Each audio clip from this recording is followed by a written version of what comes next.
الذين من قبلهم قوم نوح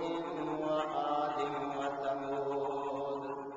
وقوم إبراهيم وأصحاب مدين والمؤتفقات أتتهم رسلهم بالبينات فما كان الله ليظلمهم ولكن كانوا أنفسهم يظلمون۔ تمام قسم کی تعریفات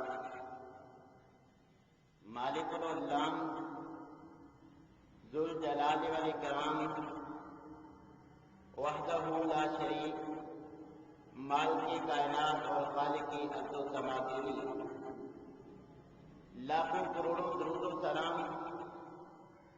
اس ہستی اقدس و مقدس کے اوپر جن کا نام اسم گرامی جناب محمد رسول اللہ صلی اللہ علیہ وسلم۔ سامعین محترم، اللہ جل شانہ کا اپنے بندوں پر یہ احسان عظیم ہے کہ انسانوں کی رہنمائی کے لیے اللہ تبارک و تعالی نے انبیاء کرام کو مبعوث فرمایا۔ سامعین محترم، اللہ تبارک و تعالی نے ہر دور میں جب بھی انسانوں کی رہنمائی کی ضرورت تھی اس وقت کے حالات کے موافق معجزات اور دلائل دے کر انبیاء و رسل کو بھیجا۔ جب قوم بت پرستی میں مبتلا تھی اور توحید کا کوئی نام لیوا موجود نہ تھا، اللہ نے ان لوگوں کو توحید کے علم سے روشناس کروانے کے لیے حضرت ابراہیم علیہ السلام کو مبعوث فرمایا۔ جب معاشرے میں جادو عام تھا، بڑے بڑے جادوگر اپنے جادو کا لوحہ منوا چکے تھے، تو اللہ تبارک و تعالی نے حضرت موسیٰ علیہ السلام کو ایسے معجزات دے کے مبعوث فرمایا کہ جن معجزات کے سامنے بڑے بڑے جادوگر گھٹنے ٹیکنے پہ مجبور ہو گئے۔ عیسیٰ علیہ السلام کے دور میں طب عروج پر تھی، بڑے بڑے طبیب اپنی طب کا سکہ جمائے ہوئے تھے۔ حضرت عیسیٰ علیہ السلام کو اللہ جل شانہ نے ایسے معجزات عطا فرمائے کہ بڑے بڑے طبیب ان کے سامنے گھٹنے ٹیکنے پہ مجبور ہو گئے۔ اسی طرح دیگر انبیاء کرام کے ادوار میں جو چیزیں عام تھیں ان کی تردید کے مطابق اللہ نے معجزات دے کر انبیاء کرام کو مبعوث فرمایا۔ مگر جس معاشرہ میں جن لوگوں میں نبی کریم علیہ السلام کو اللہ جل شانہ نے مبعوث فرمایا، ان لوگوں میں پہلے انبیاء کرام کے لوگوں والی تمام برائیاں موجود تھیں۔ حضرت ابراہیم علیہ السلام اور حضرت نوح علیہ السلام کے دور میں بھی بت پرستی عروج پہ تھی۔ نبی صلی اللہ علیہ وسلم کے دور میں بھی بت پرستی عروج پہ تھی۔ قوم نوح کے لوگ تو صرف نیک لوگوں کے، جیسا کہ قرآن ذکر کرتا ہے کہ ود، سوا، یغوث، یعوق اور نصر، یہ 5 نیک آدمیوں کے بت تراش کے ان کی عبادت کی جاتی تھی۔ مگر نبی صلی اللہ علیہ وسلم کے دور میں نیک کی نہیں بلکہ بد لوگوں کی بھی ان کے بھی مجسمے بنا کے ان بتوں کی بھی پرستش کی جاتی تھی، جن کی معروف مثال اوصاف اور نائلہ ہیں کہ دونوں زناکار ان کی لوگ پوجا پاٹ کر رہے تھے۔ اسی طرح حضرت موسیٰ علیہ السلام کے دور میں جس طرح جادو عام تھا، نبی کریم علیہ السلام کے دور میں بھی جادو عروج پہ تھا۔ خود نبی کریم علیہ السلام کو بھی عاصم بن کلیب اور ان کے گھرانے کی جانب سے جادو کا سامنا کرنا پڑا۔ یعنی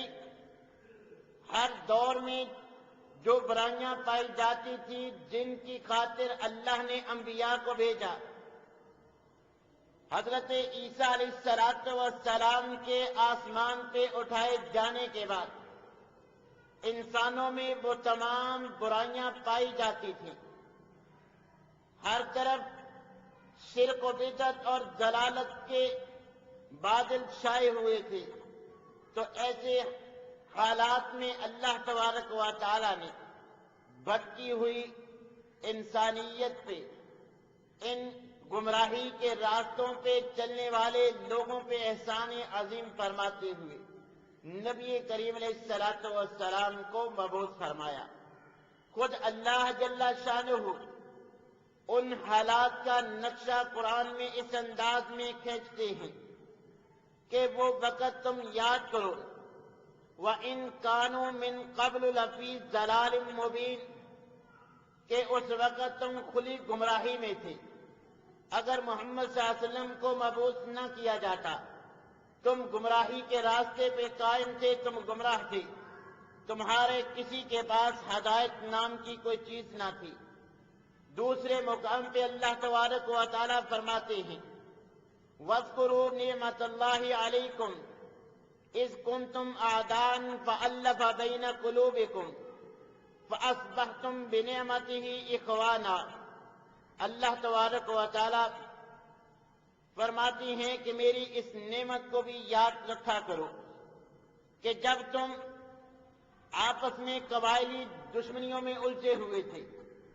بھائی بھائی کے خون کا پیاسا تھا، سال ہر سال سے دشمنیاں جنگیں چلی آ رہی تھی، تو اللہ تبارک و تعالی نے تم کو نبی صلی اللہ علیہ وسلم جیسی نعمت سے نوازا، اور اللہ نے احسان عظیم فرماتے ہوئے جو دار اسلام میں داخل ہوئے، اگرچہ اسلام سے قبل الگ الگ قبائل کی بنا پر آپس میں دشمنیاں تھیں، مگر اللہ جل شانہ فرماتے ہیں فَأَصْبَحْتُمْ بِنِعْمَتِهِ إِخْوَانًا۔ مختلف قبائل جو آپس میں دشمن تھے، جب ان کے لوگ دار اسلام میں داخل ہوئے تو بھائی بھائی بن گئے، کہ اللہ کا بہت بڑا انعام تھا۔ اور اس کے ساتھ ساتھ اس وقت کے لوگوں کی حالت کا ذکر کرتے ہوئے اللہ تبارک و تعالیٰ فرماتے ہیں کہ تم اس وقت علی شفا حفرۃ من النار، کہ آگ کے گڑھے کے کنارے پہ پہنچ چکے تھے، فَأَنْقَذَكُم مِّنْهَا، اللہ نے احسان عظیم فرمایا کہ نبی صلی اللہ علیہ وسلم کو مبعوث فرمایا، نبی صلی اللہ علیہ وسلم کو نبوت دے کر تمہیں جہنم کے آگ کے گڑھے میں گرنے سے بچا لیا۔ تو سامعین محترم، اس وقت لوگوں کے حالات ایسے تھے کہ خود اللہ جل شانہ فرماتے ہیں کہ آگ کے گڑھے کے کنارے پہ پہنچ چکے تھے، اس گڑھے سے بچانے کی کوئی صورت بھی باقی نہ تھی۔ تو اللہ جل شانہ نے ایسی امت پہ، ایسے لوگوں پہ احسان عظیم فرمایا۔ اسی لیے تو اللہ تبارک و تعالیٰ نے فرمایا لَقَدْ مَنَّ اللَّهُ عَلَى الْمُؤْمِنِينَ، کہ میں نے مومنوں کو نبی صلی اللہ علیہ وسلم کو مبعوث فرما کے احسان عظیم فرمایا۔ سامعین محترم، نبی کریم علیہ السلام جس معاشرے میں مبعوث کیے گئے، اس وقت کئی مذاہب موجود تھے، اور ایک گروہ ایسے افراد کا بھی تھا کہ جن کا تعلق کسی مذہب سے نہیں تھا، وہ کسی مذہب کے پیروکار نہ تھے۔ قرآن نے ان کو سائے دین، بے دین کہہ کے ان کا جو ہے وہ نام رکھا، یعنی وہ بے دین قسم کے لوگ جن کا نہ اللہ پہ ایمان، نہ رسول اللہ پہ ایمان، نہ وہ اللہ کو مانتے نہ رسولوں کو مانتے، نہ کتابوں کو مانتے نہ فرشتوں کو مانتے، نہ ان کا آخرت پہ کوئی ایمان تھا۔ اور ایک اسی طرح کا ان سے ملتا جلتا دوسرا گروہ جن کو دہریہ کہا جاتا ہے، وہ بھی نبی صلی اللہ علیہ وسلم کے دور میں موجود تھا۔ ان کا بھی نہ خدا پہ ایمان، نہ رسولوں پہ ایمان، نہ جنت و جہنم پہ ایمان، نہ مرنے پہ ایمان۔ وہ تو موت کے بھی قائل نہ تھے۔ قرآن میں اللہ تبارک و تعالیٰ نے اس دہریت والے مذہب کے لوگوں کا یہ عقیدہ اور نظریہ بیان کیا۔ قالوا ما هي الا حیاتنا الدنیا نموت ونحیا وما یہلکنا الا الدہر، کہ ان لوگوں کا نظریہ یہ تھا کہ بس یہی دنیا کی زندگی ہے، پھر زمانے کی گردش ہمیں اپنی لپیٹ میں لے لے کے ہمیں فنا کر دے گی، اور ہم کسی اور شکل میں دوبارہ جو ہے کسی اور جانور یا کسی اور شکل میں ہم دوبارہ یہ زمانہ ہمیں اس شکل میں تبدیل کر دے گا۔ ان کا اس قسم کا نظریہ تھا۔ یہ لوگ بھی نبی کریم علیہ الصلوۃ والسلام کے دور میں موجود تھے، اور اس کے ساتھ ساتھ بت پرستی اس قدر عام تھی کہ صرف بتوں کی نہیں بلکہ شجر و حجر کے ساتھ ساتھ سبزیوں تک کی، بلکہ اس سے بھی گئے ہوئے انسان کے شرمگاہ تک کی عبادت کی جاتی تھی۔ ایسے ضلالت میں گرے ہوئے لوگوں پہ اللہ نے احسان عظیم فرماتے ہوئے نبی صلی اللہ علیہ وسلم کو مبعوث فرمایا کہ ایسے لوگ جو سورج کو دیوتا مانتے تھے، کچھ چاند کی پرستش کرتے تھے، بعض ستاروں کو پوجتے تھے، کوئی آگ کی پرستش کرنے والے مجوسی مذہب سے تعلق رکھنے والے تھے، کچھ فرشتوں کی عبادت کرنے والے تھے، کوئی جنوں کو پوجتے تھے، اور اسی طرح کوئی پہلے مذاہب کی طرح بتوں کو پوجا کرتے تھے کہ نیک اور بد لوگوں کے مجسمے بنا کر، ان کے بت بنا کر ان کی عبادت کرتے اور ان کے بارے میں عقیدہ اور نظریہ کیا رکھتے۔ قرآن بیان کرتا ہے ما نعبدہم الا لیقربونا الی اللہ زلفیٰ، کہ ہم ان کو الہ نہیں مانتے، ہم تو اللہ کے حضور کے ہمیں قریب کرنے والے ہیں، ہم ان کی عبادت پوجا پاٹ اس لیے کرتے ہیں کہ یہ ہماری سفارشی بنیں گے، یہ جو ہم ڈائریکٹ اللہ سے کام نہیں کروا سکتے یہ ہمیں کروا دیں گے،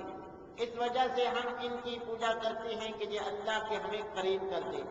تو ایسے لوگوں کے ساتھ ساتھ پہلے مذاہب کے ماننے والے لوگ بھی موجود تھے، جن میں سرے پہلے یہود و نصارہ تھے، مشرکین تھے، بت پرستوں نے بڑے بڑے بت بنا کے ان کی پوجا پاٹ شروع کی ہوئی تھی۔ ہر خاندان، ہر گلی محلے اور ہر شہر کا الگ الگ بت ہوتا تھا، اور حتیٰ کہ اللہ کے گھر کی چھت کے اوپر بھی حبل نامی بت جو ہے وہ گاڑا گیا تھا۔ نبی کریم علیہ الصلوۃ والسلام جس دور میں اللہ تبارک و تعالیٰ نے آپ کو نبوت عطا فرمائی، اس دور میں بت پرستی بھی عام تھی، لوگ بتوں کے سامنے نظر و نیاز کرتے تھے۔ پہلے تو نیک لوگوں کی بت بنائے جاتے تھے، مگر بعد میں برے لوگوں کے بھی بت بنانے شروع کر دیے، اور ان کے نذرانے کے طور پر جانور ذبح کیے جاتے تھے۔ پیداوار میں سے ایک حصہ ان کے لیے مخصوص کیا جاتا تھا، ان پہ مجاور بن کے بیٹھا جاتا تھا، ان کا طواف کیا جاتا تھا، ان کے سجدے ان کے سامنے سجدہ ریز ہوا جاتا تھا، ان کے حضور سجدے بھی پیش کیے جاتے تھے۔ تو ایسے عالم میں ایسے بت پرستوں کی رہنمائی کے لیے، ان کو اس ضلالت اور گمراہی سے نکالنے کے لیے اللہ جل شانہ نے نبی کریم علیہ الصلوۃ والسلام کو مبعوث فرمایا، اور ان کے ساتھ ساتھ پہلے مذاہب میں سے یہودیت اختیار کرنے والے تورات کے پیروکار بھی نبی صلی اللہ علیہ وسلم کے دور میں موجود تھے، مگر چونکہ تورات میں تحریف ہو چکی تھی، اور اس کے ساتھ ساتھ ان کے عقائد و نظریات حضرت موسیٰ علیہ السلام کے عقیدے اور نظریے سے مختلف ہو چکے تھے۔ وہ لوگ بھی نبی صلی اللہ علیہ وسلم کے دور میں موجود تھے۔ نبی کریم علیہ السلام پر اللہ تبارک و تعالیٰ نے وحی کے ذریعے ان کی حقیقت آشکار کی کہ یہ جو حضرت موسیٰ علیہ السلام کے پیروکار بنے پھرتے ہیں، ان کا حضرت موسیٰ علیہ السلام کے دین سے کوئی تعلق نہیں ہے۔ یہ جو حضرت عزیر رضی اللہ علیہ السلام کو جو اللہ کا بیٹا ٹھہرانے والے ہیں، اللہ تبارک و تعالیٰ نے ان پہ کفر کے فتوے لگائے کہ یہ اس وجہ سے کہ بہت سال بعد، کئی سو سال بعد حضرت عزیر نے تورات اللہ کی قدرت کی بنا پر، اللہ کی توفیق کی بنا پر زبانی تمام کی تمام املا کروا دی، جو بعد میں پہلا نسخہ ملنے والے کے ساتھ ملائی گئی۔ من و ان وہی تورات کا حصہ تھا، وہی الفاظ تھے۔ اس وجہ سے کہ حضرت عزیر نے تو وہ ساری کی ساری کتاب بغیر پڑھے ہمیں لکھوا دی ہے۔ انہوں نے عقیدت میں اتنا بڑھ کے حضرت عزیر علیہ السلام کو اللہ کا بیٹا ٹھہرایا۔ اللہ تبارک و تعالیٰ نے فرمایا ذالک قولہم بافواہہم، یہ ان کے منہوں کی باتیں ہیں، یہ ان کے اپنے بنائے ہوئے عقیدے اور نظریے ہیں۔ وہ یہودی صحابہ کرام مسلمانوں سے کہا کرتے تھے قالوا لن تمسنا النار الا ایاما معدودات، کہ آج تم جہنم کی باتیں کرتے ہو، عذاب جہنم سے ہمیں ڈرا کے اسلام قبول کرنے کی باتیں کرتے ہو، ہمیں اسلام کی دعوت دیتے ہو۔ ہم تو اللہ کے قریبی ہیں، ہم تو اللہ کے چہیتے ہیں، ہمیں تو چند دن آگ کا عذاب ہوگا، چند دن ہم نے بچڑے کی پوجا کی، اتنے ہی دن ہمیں اللہ آگ کا عذاب دیں گے۔ لن تمسنا، وہ لوگ صحابہ کرام سے نہ کہا کرتے تھے لن تمسنا النار الا ایاما معدودات، چند دن ہمیں اللہ عذاب دیں گے، پھر ہمارے لیے عیش ہی عیش ہوگی۔ تو نحن ابناء اللہ واحباؤہ، ان یہودیوں کا صحابہ کرام مسلمانوں کو جب یہ دعوت دیتے جواب ہوتا تھا کہ ہم تو اللہ کے بیٹے، اللہ کے قریبی ہیں۔ تو اللہ تبارک و تعالیٰ نے فرمایا ذالک قولہم بافواہہم، اے پیغمبر صلی اللہ علیہ وسلم، جو ان کے اپنے منہوں کی باتیں ہیں، جو یہ عقیدہ نظریہ پیش کرتی ہیں وہ بھی حقیقت کے خلاف، اور جو یہ دعوے کرتی ہیں وہ بھی حقیقت کے خلاف، اور اس کے ساتھ ساتھ تورات میں بھی تحریف ہو چکی تھی۔ خود صحابہ کرام کے ادوار میں بھی جب یہ کوئی تورات کا حصہ پیش کیا کرتے تھے تو نبی کریم علیہ السلام نے فرمایا کہ اچھی بات ہو جا بری، اگر قرآن اس کی تصدیق کرتا ہے تو اس کو مانیں گے، ہم کہیں گے کہ یہ بات ٹھیک ہے، اگر قرآن تصدیق نہیں کرتا ہم اس پہ یقین نہیں رکھتے، یہ ہمیں کلیئر نہیں ہوگا کہ یہ واقعتاً تورات کا حصہ ہے۔ بلکہ جب نبی کریم علیہ السلام پر قرآن نازل ہو گیا تو پھر تو میرے بھائیوں تورات کی اہمیت بھی ختم ہو چکی، اب تو اس پہ ایمان لانا تو ضروری ہے کہ وہ اللہ کی جانب سے نازل شدہ تھی، مگر اب اس پہ عمل کرنا ضروری نہیں رہا۔ اس کی جو عبادات اللہ نے باقی رکھنا تھی، جو تعلیمات باقی رکھنا تھی اللہ نے قرآن میں وہ باقی رکھنی، جن احکام کو منسوخ کرنا تھا ان کو اللہ نے منسوخ کر دیا۔ اب جو شریعت نبی صلی اللہ علیہ وسلم کے بعد لوگوں کو اپنانے کے لیے لازمی تھی وہ شریعت محمد ہی تھی، وہ قرآن ہی تھا، وہ تورات نہیں تھی۔ اسی طرح نبی کریم علیہ السلام جس معاشرے میں جن لوگوں میں مبعوث کیے گئے ان میں ایک بڑی تعداد عیسائیت کی بھی تھی، عیسائی مذہب کے پیروکار بھی موجود تھے، مگر ان کی حالت بھی یہودیوں سے ذرا مختلف نہ تھی۔ یہ بھی حضرت عیسیٰ علیہ السلام کے بعد جو حضرت عیسیٰ علیہ السلام کی دعوت تھی اس سے بھی یہ ہاتھ دھو بیٹھے تھے۔ جو اللہ نے انجیل حضرت عیسیٰ علیہ السلام پہ نازل فرمائی تھی اس انجیل میں بھی ان عیسائیوں نے تحریف کی ہوئی تھی۔ یہودیوں کی طرح انہوں نے بھی حضرت عیسیٰ علیہ السلام کے بارے میں من گھڑت عقائد و نظریات اپنائے ہوئے تھے کہ جن کی اللہ جل شانہ نے وحی کے ذریعے قرآن کے ذریعے ان کی تردید فرما دی۔ اور ان پہ کفر کے پتے لگائے۔ اللہ تبارک و تعالیٰ ان کے عقیدے اور نظریے کے بارے میں فرماتی ہیں لقد کفر الذین قالوا ان اللہ هو المسیح ابن مریم، کہ آج جو عیسائی یہ کہتے ہیں کہ عیسیٰ علیہ السلام یہ اللہ کے بیٹے ہیں، انہوں نے یہ بات کہہ کے یہ عقیدہ بنا کے کفر کا ارتکاب کیا۔ یہ جملہ اور یہ عقیدہ اور نظریہ کفر پر مبنی ہے۔ اور اسی طرح اللہ تبارک و تعالیٰ دوسرے عقیدے کے بارے میں بھی کفر کا فتویٰ صادر فرماتے ہوئے فرماتے ہیں لقد کفر الذین قالوا ان اللہ ثالث ثلاثۃ، کہ جنہوں نے یہ عقیدہ بنایا کہ اللہ تین جو مجموعوں کا نام ہے، تین اقانیم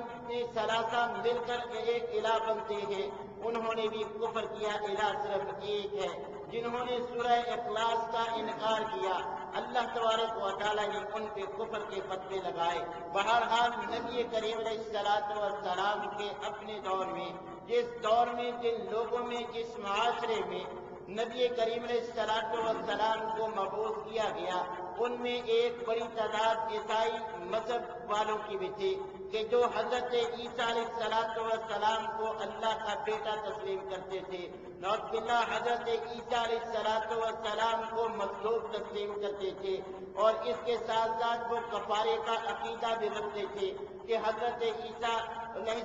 السلام نے نعوذ باللہ سولی پہ جان دے کے ہم سب کے گناہوں کا کفارہ ادا کر دیا۔ اور اس کے ساتھ ساتھ ان لوگوں میں ایسے رہبا موجود تھے جو حلال و حرام کے فتوے دیتے تھے۔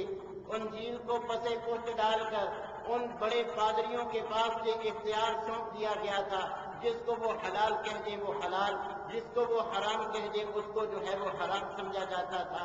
اللہ تبارک و تعالیٰ نے جو ہے ان لوگوں کے عقائد و نظریات وحی کے ذریعے، قرآن کے ذریعے ان کی تردید فرمائی۔ تو حضرت عیسیٰ علیہ السلام تو اللہ کے بندے تھے، ان کی جو دعوت تھی عیسائی جو نبی صلی اللہ علیہ وسلم کے زمانے میں موجود تھے، وہ حضرت عیسیٰ علیہ السلام کے مذہب پہ نہ تھے، نہ وہ انجیل وہ کتاب تھی جو اللہ تبارک و تعالیٰ کی جانب سے نازل شدہ تھی۔ اسی وجہ سے تو نبی کریم علیہ السلام نے ان لوگوں کے ہر عقیدے اور نظریے کی مخالفت کا اعلان کیا کہ یہود و نصارہ جو کام کرتے ہیں امت محمدیہ کے لوگ ان کی مخالفت کریں گے۔ بہت سارے ایسے احکام اگر یہودیوں میں وہ طریقہ رائے تھا، عیسائیوں میں وہ طریقہ رائے تھا، نبی صلی اللہ علیہ وسلم نے اس طریقے کو تبدیل کر دیا۔ یہ اذان ہی کا معاملہ لیجیے، آگ جلانے کا مشورہ بھی ملا، ناقوس بجانے کا مشورہ بھی ملا، مگر نبی صلی اللہ علیہ وسلم نے یہود و نصارہ کی مخالفت کی بنا پر آزاد کو وہ کام جو ہے وہ پسند نہیں فرمائے۔ اور بھی بہت ساری ایسی جو یہود و نصارہ کی تشبیہات ہیں، نبی صلی اللہ علیہ وسلم نے فرمایا کہ ان کی تم نے مخالفت کرنی ہے، خواہ نیک کام ہی کرتے ہوں، وہ 10 محرم کا روزہ ہی کیوں نہ رکھتے ہوں، روزہ نیک کام ہے، مگر نبی صلی اللہ علیہ وسلم نے فرمایا یہ وہ دین نہیں جو حضرت موسیٰ علیہ السلام کا دین تھا، یہ یہودی اب اس دین پہ نہیں، لہذا اب ہم نے ہر معاملہ میں ان کی مخالفت کرنی ہے۔ یہ عیسائی بھی اس دین پہ کاربن نہیں جو حضرت عیسیٰ علیہ السلام کو دیا گیا تھا، لہذا اب ہم نے ان دونوں کی یہود و نصارہ کی مخالفت کرنی ہے۔ یہ خود کہتے تھے کہ یہ پیغمبر تو اچھے پیغمبر ہیں کہ ہر معاملہ میں یہ ہماری مخالفت کرتی ہیں۔ تو میرے بھائیوں، نبی کریم علیہ السلام کے دور میں جب نبی صلی اللہ علیہ وسلم کو مبعوث کیا گیا، ان لوگوں کی حالت ایسی تھی کہ اس سے قبل جب بھی ایسی حالت ہوتی اللہ انبیاء کو بھیجتی، جن وجوہات کی بنا پر اللہ تبارک و تعالیٰ نے گزشتہ انبیاء کرام کو بھیجا تھا، وہ تمام وجوہات نبی صلی اللہ علیہ وسلم کے دور میں بھی پائی جاتی تھی۔ اس وقت اللہ کی منشا کا جو تقاضا تھا کہ ان بھٹکے ہوئے لوگوں کو راہ راست پہ لانے کے لیے نبی کریم علیہ السلام کو اللہ نے مبعوث فرمایا کہ اللہ جل شانہ کا ان لوگوں پر بہت بڑا احسان ہے۔ خود اللہ جل شانہ نے فرمایا لقد من اللہ علی المؤمنین، نبی صلی اللہ علیہ وسلم کو ہم نے مبعوث فرما کر مومنوں پہ بہت بڑا احسان کیا۔ نبی صلی اللہ علیہ وسلم کو نبوت ملنا یہ ہمارے اوپر بہت بڑا احسان ہے۔ ہم تو ساری زندگی اس کا شکر ادا کریں، ہم اللہ کا اس نعمت پہ شکر ادا نہیں کر سکتے، کیونکہ خود اللہ تبارک و تعالیٰ انسانیت کی حالت ذکر کرتے ہوئے فرماتی ہے کہ تم تو آگ کے گڑھے کے کنارے تک پہنچ چکے تھے، میں نے تم پہ احسان فرمایا نبی صلی اللہ علیہ وسلم کے ذریعے، جنہوں نے آ کے تمہیں توحید کی دعوت دی، جنہوں نے آ کے تمہیں صراط مستقیم پہ چلنے کے تلقین کی، جن کی دعوت کو قبول کر کے تم جہنم کے گڑھے سے بچ کر جو ہے وہ جنت کے راستے پہ گامزن ہو گئے۔ میرے بھائیوں، نبی کریم علیہ الصلوۃ والسلام کے دور میں نبی اور رسول کی وہ تمام وجوہات جن کی بنا پر اللہ تبارک و تعالیٰ نے گزشتہ انبیاء کی ضرورت کو محسوس کرتے ہوئے انبیاء اور رسل کو بھیجا تھا، نبی صلی اللہ علیہ وسلم کے دور میں بھی وہ تمام اسباب موجود تھے۔ اس بنا پر اللہ تبارک و تعالیٰ نے یہ احسان عظیم فرمایا، مگر ہمیں اس کی قدر کرنی چاہیے۔ اگر اللہ تبارک و تعالیٰ احسان عظیم نہ فرماتے، نبی صلی اللہ علیہ وسلم کو مبعوث نہ کرتے، تو یہ سارے کے سارے لوگ جہنم کا ایندھن بنتے۔ یہ اللہ کا ہم پہ بہت بڑا احسان ہے کہ اللہ نے ہمیں جہنم کے راستے سے ہٹا کر جنت کے راستے پہ گامزن کرنے کے لیے نبی کریم علیہ الصلوۃ والسلام کو مبعوث فرمایا۔ مگر میرے بھائیوں، اللہ نے اس قدر احسان عظیم فرمایا کہ نبی صلی اللہ علیہ وسلم کا فائدہ تمام امتوں کو، یہودیوں عیسائیوں کو بھی نبی صلی اللہ علیہ وسلم کا بہت زیادہ فائدہ، کہ نبی کریم علیہ الصلوۃ والسلام نے حضرت موسیٰ علیہ الصلوۃ والسلام کی تردید نہیں فرمائی، ان کی مخالفت نہیں کی۔ حضرت عیسیٰ علیہ الصلوۃ والسلام کی مخالفت نہیں کی، جبکہ حضرت عیسیٰ علیہ الصلوۃ والسلام تک جتنے بھی انبیاء کرام آتے پہلی شریعتیں منسوخ ہو جاتی، پھر جو بعد کا نبی ہوتا اس کی شریعت باقی رہتی۔ اور یہودیوں نے حضرت عیسیٰ علیہ الصلوۃ والسلام کی مخالفت ہی اس بنا پہ کی تھی کہ یہ ہماری شریعت کی بعض چیزوں کو منسوخ کہتے ہیں، جبکہ اللہ جو حکم نازل کر دے ہم اس کو منسوخ نہیں مانتے، کوئی بھی دوبارہ اس کو تبدیل نہیں کر سکتا۔ اسی بنا پر یہودیوں نے حضرت عیسیٰ علیہ الصلوۃ والسلام کی مخالفت کی تھی۔ مگر یہ قرآن، اس کی بھی کسی بھی پادری کو توہین آمیز اس کے بارے میں بھی کلمات نہیں کہنے چاہیے، یہ تو ان کی بھی کتابوں کی تصدیق کرنے والا ہے۔ اگر قرآن گواہی نہ دے کہ حضرت موسیٰ علیہ السلام پہ تورات نازل ہوئی تھی، ہم اس کو تورات نہیں مانتے۔ اگر یہ قرآن انجیل کے بارے میں گواہی نہ دیتا تو میرے بھائیوں اس پادری کے انجیل پہ بھی ہم ایمان نہ رکھتے۔ مگر جب یہ قرآن ان کی تصدیق کرتا ہے، ان کو اپنی کتابوں کی تصدیق ہی کی بنا پر اس قرآن پہ جو ہے وہ ایمان لے آنا چاہیے تھا۔ ان کے انبیاء کرام کا بھی اس قرآن میں ذکر ہے۔ حضرت موسیٰ علیہ السلام کے واقعات آپ دیکھ لیں کہ کتنی کثرت کے ساتھ سب سے زیادہ حضرت موسیٰ علیہ السلام ہی ایسے نبی ہیں جن کا ذکر اللہ نے قرآن میں کیا۔ مگر آپ بھی کوئی یہودی جو حضرت موسیٰ علیہ السلام پہ ایمان رکھتا ہے، وہ قرآن کی توہین کا کیسے سوچ سکتا ہے؟ حضرت عیسیٰ علیہ السلام اور حضرت مریم علیہ السلام، ان کا ذکر بھی قرآن میں موجود ہے۔ کوئی بھی پادری اس قرآن کو جلانے کی بات کیسے کر سکتا ہے جس کا حضرت عیسیٰ علیہ السلام اور حضرت مریم علیہ السلام پر جس کا ایمان ہو، اس کو تو قرآن کی توقیر کرنی چاہیے، قرآن کی جو ہے اس کو تو قرآن کا دفاع کرنا چاہیے، اس کو تو قرآن پہ مقدمے کی، قرآن جلانے کی ایسی باتیں اس کو تو زیب نہیں دیتی، کیونکہ یہ قرآن ان کے نبی کا بھی محافظ ہے۔ میرے بھائیوں، آج جو مغربی میڈیا اور جو پارٹی قرآن کریم کے بارے میں یا توہین رسالت کے بارے میں طرح طرح کی زبان استعمال کرتے ہیں، ہم تمام مسلمان اس کی تردید فرماتے ہیں۔ کیوں؟ اور کیونکہ ہمارے مسلک میں، ہمارے مذہب میں اس کی اجازت نہیں ہے۔ پادریوں کے مذہب میں، عیسائیت میں، کیونکہ موجودہ جو عیسائیت ہے وہ انجیل، وہ عیسائی مذہب نہیں جو حضرت عیسیٰ کو ملا تھا، اس میں نہیں، جو ان پادریوں نے خود بنایا ہوا آج کا عیسائی مذہب ہے۔ یہ میرے بھائیوں مذہب نام ہی انبیاء کی توہین کا ہے۔ آج جس کتاب کو یہ جھوٹا دعویٰ کرتے ہیں کہ یہ نبی حضرت عیسیٰ علیہ السلام کو اللہ نے دی، یہ حضرت موسیٰ علیہ السلام کو اللہ نے دی، جس بائبل کے بارے میں آج یہ پادری دعویٰ کرتے ہیں کہ یہ منزل من اللہ ہے، میرے بھائیوں ہم اس کو منزل من اللہ نہیں سمجھتے۔ وہ کتابیں دنیا سے مفقود ہو چکی، نہ ان کی زبان اب باقی ہے، نہ وہ کتابیں باقی ہیں۔ میرے بھائیوں، یہ پادری کیوں یہ نبی صلی اللہ علیہ وسلم کی شان میں گستاخی کے اس توہین رسالت کے ایکٹ کو کیوں نشانہ بناتا ہے؟ اس کے لیے مشعل راہ ہم مسلمان ہی بنے ہیں۔ میرے بھائیوں، ہم مسلمانوں ہی نے اس کو یہ بات کہنے پہ، یہ بیان دینے پہ مجبور کیا، کیونکہ ہم مسلمان نبی صلی اللہ علیہ وسلم پر ایمان رکھنے والے ایسے مسلمان جو اسلامی جمہوریہ پاکستان کے عہدوں پہ فائز ہیں، ہم خود اس توہین رسالت ایکٹ کے بارے میں نازیبہ کلمات استعمال کرتے ہیں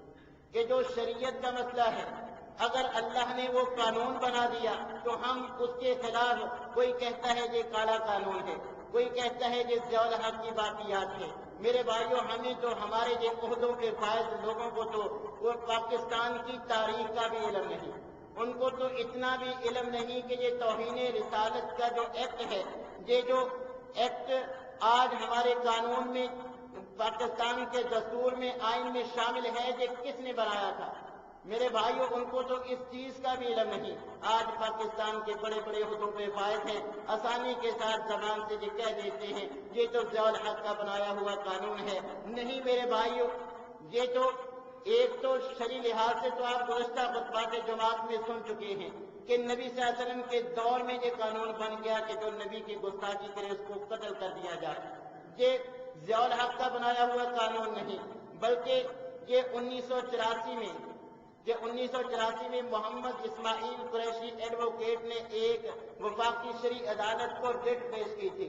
کہ جب قانون میں ایسی چیز موجود ہے، ایسی شکیں موجود ہیں کہ کسی کی دل آزاری نہیں کی جائے گی، تو پھر مسلمانوں کی دل آزاری اس انداز میں کرنے والے کی سزا تو تجویز کی جائے۔ جو رسول اللہ صلی اللہ علیہ وسلم کی توہین کرے اس کی سزا کیا ہونی چاہیے؟ کہ محمد اسماعیل قریشی ایڈوکیٹ نے 1984 میں وفاقی شرعی عدالت میں ریٹ پیش کی، اور ابھی فیصلہ نہیں ہوا تھا کہ 17 مئی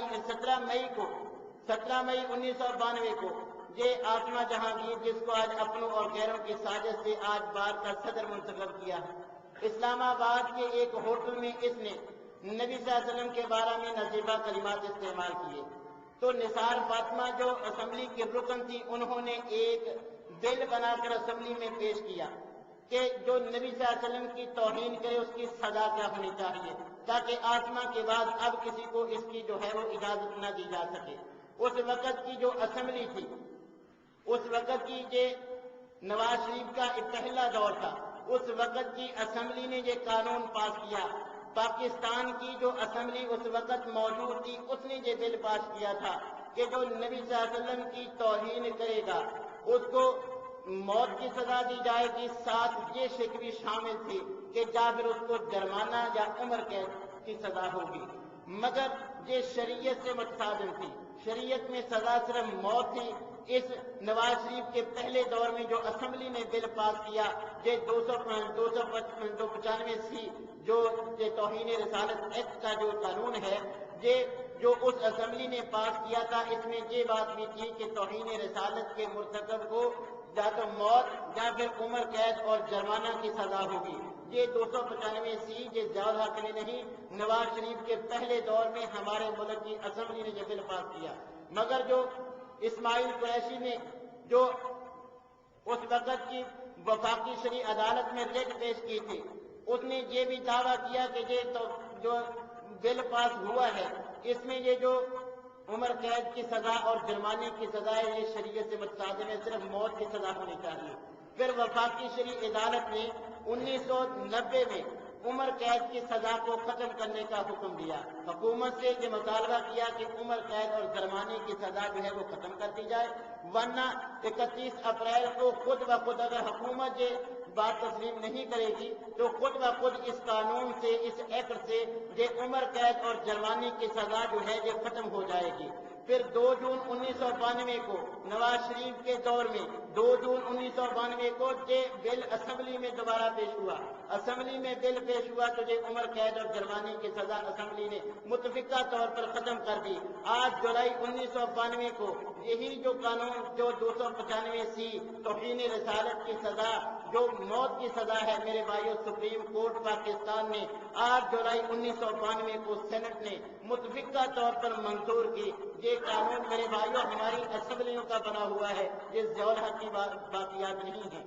اگرچہ شریعت کے عین مطابق ہے، مگر یہ پاکستان کی گورنمنٹ نے، سینٹ نے اور اسمبلی نے اس کو پاس کیا ہے۔ اسی اسمبلی کے ذریعے آج اس کو ختم کرانے کی اپنی بھی باتیں کرتے ہیں، اور اس پادری نے بھی بیان دیا ہے کہ یہ سزا جو ہے وہ ختم ہونی چاہیے، اس میں ترمیم تبدیلی ہونی چاہیے، یہ موت کی بجائے عمر قید یا جرمانے کی سزا ہونی چاہیے۔ مگر میرے بھائیو ہمارا مذہب اس کی اجازت نہیں دیتا، پادری کا مذہب اجازت دیتا ہے، کیونکہ جو موجودہ عیسائیت ہے، جو موجودہ بائبل ہے، میرے پاس بھی 2 نسخے موجود ہیں، جو تصدیق کرنا چاہے تصدیق کر سکتا ہے۔ اس موجودہ بائبل میں یہ بات موجود ہے کہ نعوذ باللہ ثم نعوذ باللہ، حضرت یعقوب علیہ السلام کی 2 صاحبزادیوں نے والد کو یعنی حضرت یعقوب علیہ السلام کو شراب پلانے کے بعد یکے بعد دیگرے ان سے زنا کیا۔ اس موجودہ بائبل میں جو پادری جس کو عبادت سمجھ کے پڑھتا ہے، اس پادری کی وہ کتاب جو آگے رکھ کے جس کی عبادت کرتا ہے، اس میں یہ بات بھی موجود ہے کہ حضرت داؤد علیہ السلام تو پاپ سنگر تھے، یعنی ایسے الفاظ جو آج کی اصطلاح میں حضرت داؤد علیہ السلام کو پاپ سنگر کہا گیا۔ بلکہ یہ پادری جو توہین رسالت کا، نبی صلی اللہ علیہ وسلم کی توہین کا ایک ختم کرنے تبدیلی کرنے کی باتیں کرتا ہے، یہ خود اپنی انجیل میں، اپنی تورات میں، یہ اپنی بائبل میں حضرت عیسیٰ علیہ السلام کو لعنتی کہتے ہیں، نعوذ باللہ۔ ایک نہیں کئی مقامات پہ بائبل کا نسخہ 2 نسخے میرے پاس موجود ہیں، حضرت عیسیٰ علیہ السلام کو بھی یہ لعنتی لکھا گیا ہے اس بائبل میں۔ میرے بھائیوں اسی بائبل کا یہ جو پادری کہتا ہے کہ نبی صلی اللہ علیہ وسلم کی توہین بھی ہم جس طرح انبیاء کی توہین کرتے ہیں، مسلمانوں تم بھی اسی طرح کرو، یہ سزا وزا ختم کرو۔ نہیں میرے بھائیوں، یہ پادری کا جو اپنی جو مذہبی ان کی کتاب ہے، ان میں ایک مقام پہ لکھا ہوا ہے، انجیل کی عبارت جانیے، یہ انجیل جو آج خود بنائی گئی ہے، ایک مقام پہ لکھا ہے جو شریعت کو نہیں مانتا وہ لعنتی، یہ حضرت عیسیٰ علیہ السلام کے حوالے سے لکھا ہوا ہے۔ اور اسی انجیل میں پولس رسول کا موقف کیا ہے، جو شریعت کو مانتا ہے وہ لعنتی ہے۔ اور حضرت عیسیٰ علیہ السلام کے بارے میں کہ انہوں نے پھانسی